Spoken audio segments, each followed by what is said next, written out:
आज का ये जो प्रेस ब्रीफिंग है, अरुणाचल प्रदेश कांग्रेस कमेटी ने जो 19 तारीख को मेमोरेंडम सबमिट किया था to the honourable chief minister of our state and to honourable president of India through our honourable governor of our state.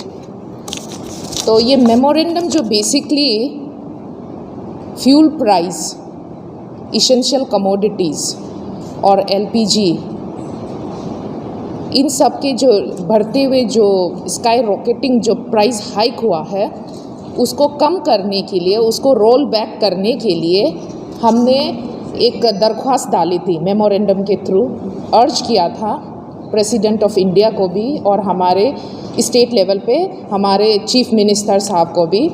तो इस मेमोरेंडम में बेसिकली दो भाग हैं, एक तो आपका पूरा नेशनल लेवल पर, दूसरा जो है हमारा स्टेट लेवल पर।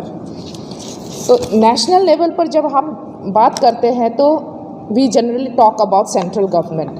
तो हमने प्रेसिडेंट ऑफ इंडिया को ये दरख्वास्त किया था कि जैसे कि अभी उधर से जो कहना है, मीडिया रिपोर्टिंग है, सेंट्रल गवर्नमेंट का भी स्टेटमेंट है कि कहना है कि the rise of the hike of fuel price depends on the international जो फ्यूल प्राइस सिस्टम है उसके ऊपर है, जो क्रूड ऑयल करते हैं ना, कच्ची तेल, तो उसी के ऊपर है। तो अब इस पे एक चीज़ हमने ये एक्सप्लेन करके मेमोरेंडम में भेजा था कि जैसे कि आपको देखिए 2014 को कांग्रेस का सरकार था, उस पर एक बैरल जिसका US डॉलर में आपका 108 रुपया होता है, फिर भी हमारे जो उस समय तेल का लीटर पर लीटर दाम जो है 62 रुपये का था, 62।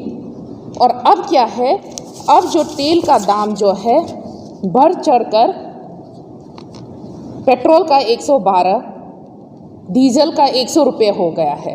तो अगर आप कहेंगे कि बैरल का दाम, कच्ची तेल के जो बैरल होता है क्रूड ऑयल का, उसका दाम बहुत बढ़ गया है and it depends on the exchange rate also, money exchange rate होता है ना, जैसे डॉलर को इंडियन करेंसी में कन्वर्ट करना। अगर उस हिसाब से अगर देखा भी जाए तो पहले जब 2014 को एक डॉलर जो है 62 रुपीज़ का था, उसको कन्वर्ट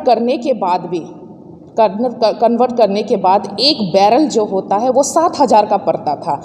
अब जो है 2021 में एक डॉलर जो है INC में INR में, इंडियन करेंसी में आपका 74 रुपीज़ होता है, ठीक है।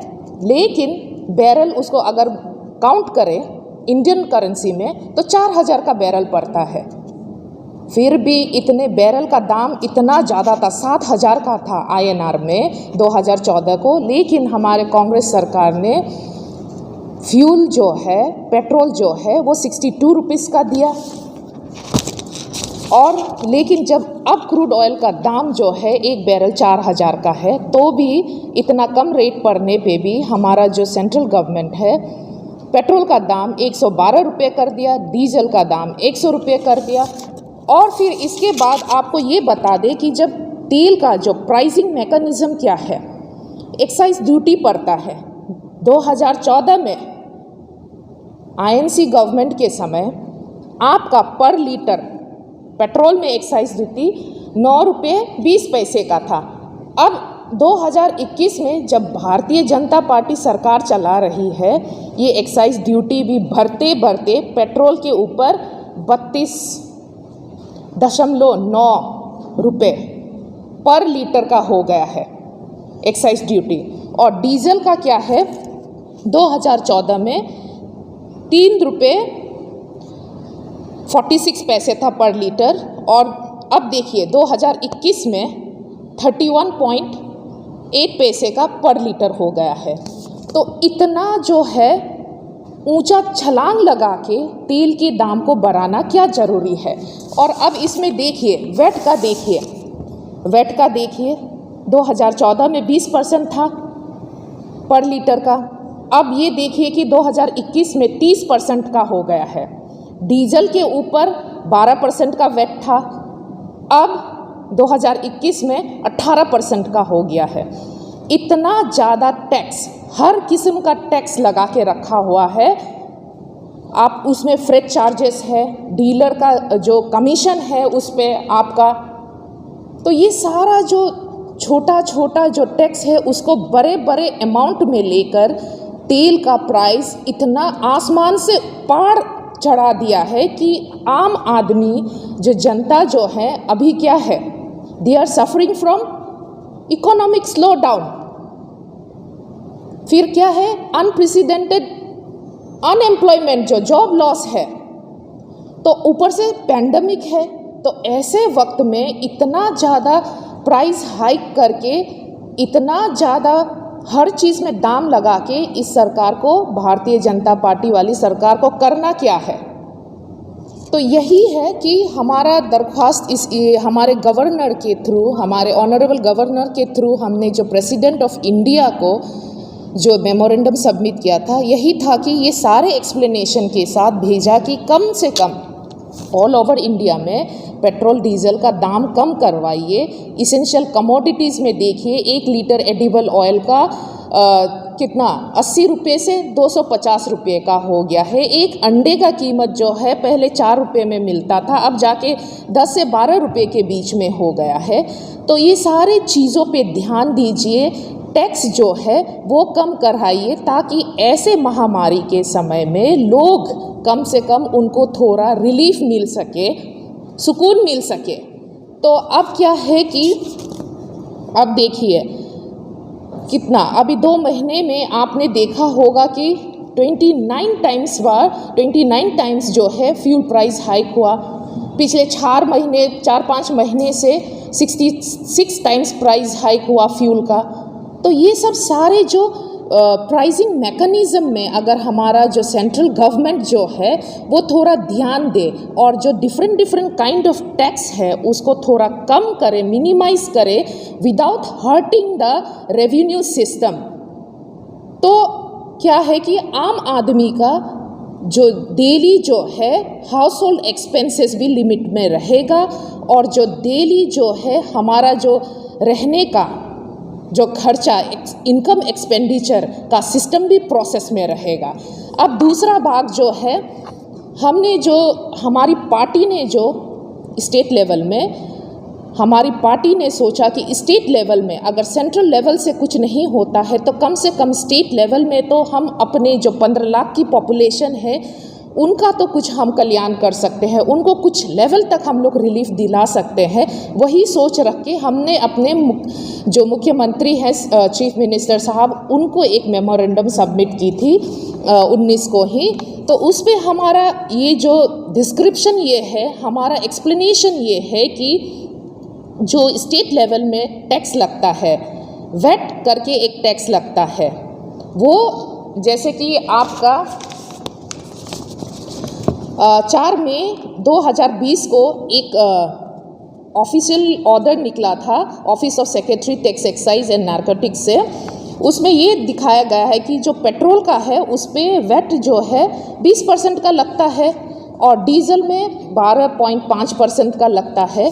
तो अब हम लोग ये कह रहे हैं कि without disturbing the revenue generation system, without hurting the revenue process, revenue collection process, VAT जो होता है एक प्रकार का टैक्स होता है, वो स्टेट के हाथ में होता है। कम से कम इसमें स्कोप रहता है कि 10 से 15% तक का रिड्यूस करने का एक स्कोप रहता है कि स्टेट ऐसे पेंडेमिक और इमरजेंसी समय में रिड्यूस कर सकता है वेट को। कोई भी जो प्रोडक्ट है, सेलेबल प्रोडक्ट है, उसके ऊपर, स्पेशली ये पेट्रोलियम प्रोडक्ट के ऊपर, स्टेट के ऊपर उनका रहता है, राइट रहता है कि वो उसको ऊपर भी कर सकता है, नीचे भी कर सकता है। तो इसलिए हमारा दरख्वास्त था कि जब वेट को रिड्यूस करना स्टेट गवर्नमेंट के हाथ में है तो कम से कम जो स्कोप है 10% से लेकर 15% तक वो कम करें। थोड़ा पेंडेमिक के समय में लोग यहाँ इकोनॉमिक डिप्रेशन में है, हेल्थ क्राइसिस है, इकोनॉमिक सर्वाइवल की बात है। तो ऐसे में अगर वेट टैक्स को, जो वेट नामक टैक्स है, उसको कम करके पब्लिक को रिलीफ दे तो बहुत ही अच्छा होगा। फिर दूसरी बात जो है कि आप देखिए कि हमारे यहाँ दिन ब दिन पैसे पे पैसे करके पेट्रोल और डीजल में बहुत ज़्यादा प्राइस हाइक हो रहा है। आप तवांग का एग्जांपल ले लीजिए। तवांग में पर लीटर पेट्रोल जो है 99.50 पैसे है। अब उसको कहेंगे कि वो पहाड़ी इलाका है, लेकिन उससे कम तो कुरुंग कमे में है, कुछ 1-2 रुपये का कम डिफरेंसेस है, लेकिन कम तो है। अपर सियांग में देख लीजिए, अपर सुबनसिरी में देख लीजिए। तो ऐसा जो अनइवन, अरुणाचल में टोटल 44 पेट्रोल पंप है, तो हर डिस्ट्रिक्ट में, हर पेट्रोल पंप में आपका अनइवन प्राइस डिस्ट्रीब्यूशन है। तवांग में 99.50, यहाँ ईटानगर में रेगुलर का 94 पॉइंट कितना पैसे है और प्रीमियम का 97 रुपीज़ पेट्रोल का।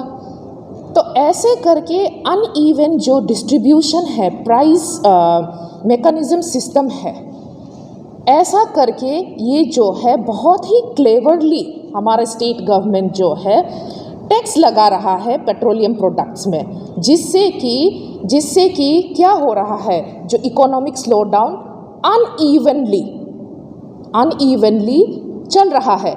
अमीर लोग, those who are rich, those who can afford, उन लोग कंज्यूम कर पा रहे हैं, लेकिन जो बीपीएल में है या फिर चलिए एपीएल में भी ले लीजिए, मिडिल क्लास के हैं, they are not able to consume the product which is necessary on daily requirement.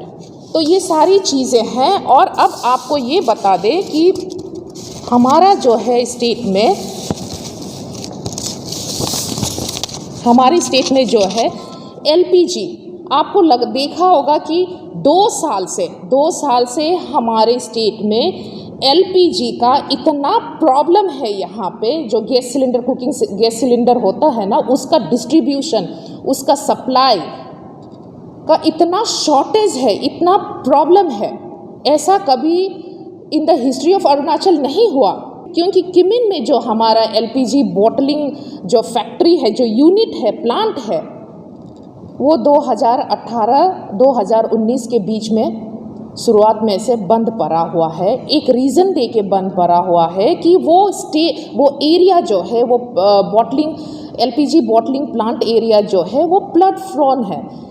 लेकिन अब ये बता दें कि अगर ऐसे क्राइसिस के समय, ऐसे पैंडमिक के समय, अगर ये बहाना देके, ये एक्सक्यूज़ देके, चाहे ये एक्सक्यूज़ सच भी हो कि वो फ्लड प्रोन है, तो जल्दी से जल्दी कोई नया लैंड देख के, ज़मीन दे के जो एलपीजी बॉटलिंग प्लांट को तो शिफ्ट किया जा सकता है ना। क्योंकि पैंडमिक के समय, अर्जेंसी, कैजुअलिटी के समय में, इमरजेंसी के समय में वी कैन नॉट वेट कि पहले ज़मीन ढूंढा जाएगा, फिर उसमें सारा मशीन लगाया जाएगा, फिर प्रोसेस शुरू किया जाएगा। आप लोगों को तो खुद को पता है, जो एलपीजी है 2014 में 400 रुपये का था एक सिलेंडर, जो आपका gas cylinder, cooking gas cylinder.